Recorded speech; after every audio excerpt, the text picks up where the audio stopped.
In today's episode of Today in World War II, January 29th, the Soviets finally began negotiating peace with Finland. Iran joins the Allies, but only after being given an offer they can't refuse. RAF sends some Mosquito aircraft to spoil the Nazi Party's 10-year anniversary. The Tuskegee Airmen contribute to the defense of Anzio by taking out three German fighters on the state. The Allies capture a very important object in the Rhine River basin. And finally, Hitler, uh, he meets his boy Quisling, the son he never had for the last time. Let's get to work. Okay, so on January 29th, 1940, the Soviets finally began offering peace talks with Finland. They did this by sending a note to the Swedes stating that the Soviet Union has no objection in principle to a possible agreement with the Ruti government. Ruti was the name of the Finnish prime minister. So this is very important to understand that before the invasion in I think it was like November 30th of 1939, the Finns had tried to negotiate peace with the Soviet Union.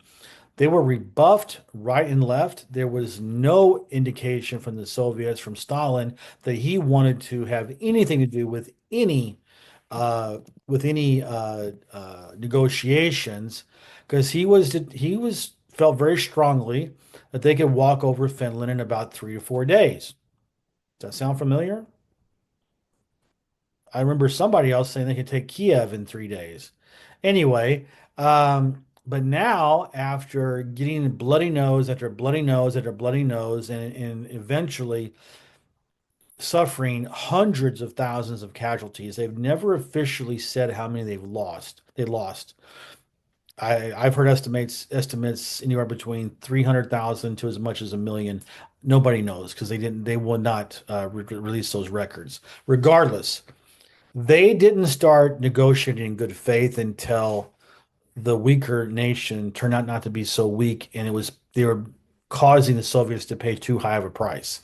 And so that's a lesson to be learned.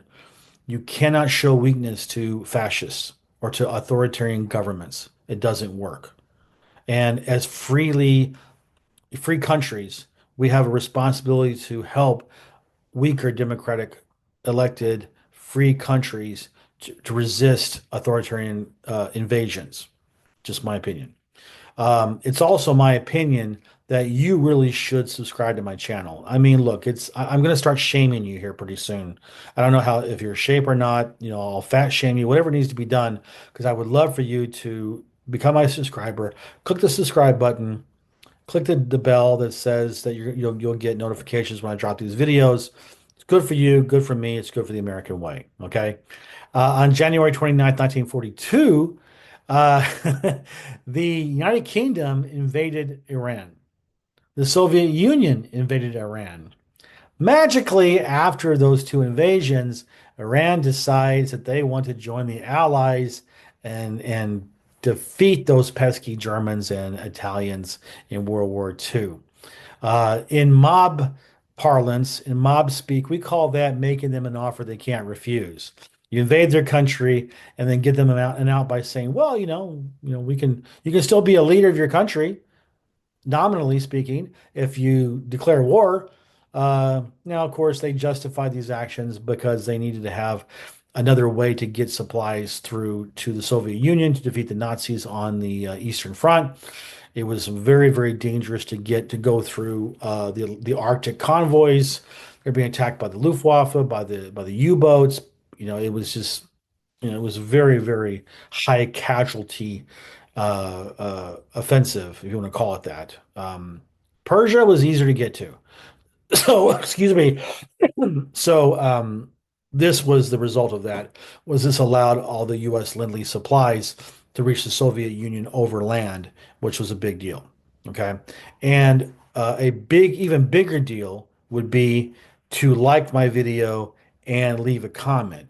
I'm certain that the Shah of Iran back in 1943 had the choice. If I gave him the same kind of option, he would do the same thing that I'm asking you to do. And it's not repeat, not an offer you can't refuse, but I really hope you do. Okay. I appreciate it. On January 29th, 1943, the Nazi Party in Germany was celebrating its 10th year anniversary. Isn't that special? I mean, I wonder when you go to the registrar, if you go down to, I don't know what department stores are out there anymore, but if you went to Neiman Marcus, and you say you want to register for gifts, I wonder if they had a category 10th year anniversary for the Nazi Party. But if they did, I doubt that. Well, maybe they would. If they did have that in the registrar, I'm sure the RAF would go there and say, we pick a bombing raid against Berlin specifically to spoil all your speeches during your celebration. Well, that's what they did. They sent six RAF Mosquito aircraft. They attacked the Reichstag, and they did everything they could to interrupt the speeches. Imagine these speeches are going out by radio all over Germany, and they're being interrupted by air raid warnings and bombing noises and so forth. So, coincidentally, this was the first anniversary that had ever been celebrated without Hitler being there. I wonder if there was a connection. Okay. On January 29th, 1944, the United States 99th Fighter Squadron, i.e., the Tuskegee Airmen, shot down three Focke-Wulf 190 fighter planes over Anzio. This is the first mention that I've had in my series yet of the Tuskegee Airmen. They fought mostly in Southern Europe. Lots of good content about that. In fact, I do a lot of my posting on Blue Sky. There's a great account on Blue Sky that talks about the Tuskegee Airmen. I'm sure if you just go on Blue Sky, establish an account, and do the search, you can find it. I follow them. It's very very good. Anyway, they were known they were called the Red-Tailed Devils by the Germans. Very very good. They were obsessed with staying with their bombers they escorted, and they had a hell of a record. And of course, we know that they faced a lot of discrimination and hatred from their own side, and I admire them profusely for their ability to overcome that and fight for this country and a common cause against fascism. On January 29th, 1945, the Allied troops captured Oberhausen, Germany. This was in the Rhine River Basin. This was in the buildup to conquer the Rhineland and get ready to, hop over the Rhine and get into Germany proper and finally put an end to this war. This was again just the Battle of the Bulge made it easier for us to crack the Western Wall because they shot their wad. They those all those tanks and those troops could have been used better in defense, but World War II corporal, remember that. He was a corporal in World War II. Enough said. And finally, on January 29th, 1945, Adolf Hitler, I don't know if it's tearful or not, but he had his last meeting with Quisling, the fascist leader of Norway, for the last time. I wonder if they sat around the table and drinking some schnapps. Well, Hitler didn't drink. I'm sure Quisling might have had some schnapps. I think Hitler might have just taken some more methamphetamines that he was addicted to. But regardless, they took their mood altering substance of choice, I'm sure, and just reminisced about the good old days when, oh, Vidkun, don't you remember when we would take the Jews out and shoot them? And all those commandos, those pesky commandos would come in and, how we used to love to torture and kill them. Oh, such good times. Where did they all go? Time goes by so fast. Well, barf, you know. Hope they have a dual suite somewhere in the depths of hell now. Forgive me.